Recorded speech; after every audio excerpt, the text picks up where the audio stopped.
How does our municipal government get elected?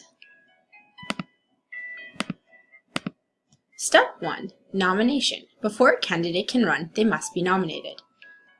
This is the same for whether someone's running for a mayor, a reeve, or a councillor.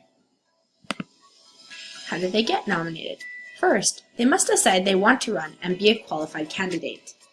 That means they must be a qualified voter who's 18 years or older, and they must have lived in the area they wish to run for at least 6 months prior. So they can't just buy a house and the next day decide to run. Next, they must fill out nomination forms and get the signatures of between 5 and 100 electors depending on the municipality.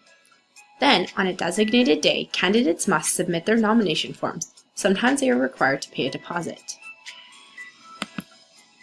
Once a candidate is nominated, then they must campaign. This is when they try to convince voters that they should choose them on their ballots.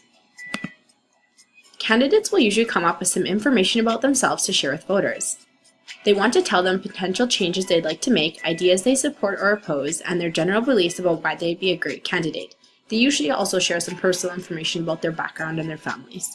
Often, you will see signs with the candidates' names put up around town.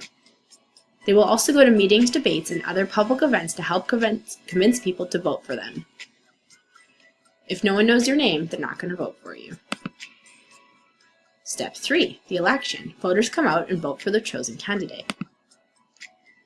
So, not just anyone can vote. You must be over the age of 18, a Canadian citizen, and must have lived in the area of the election for at least 6 months prior. Voters need to prove their identity.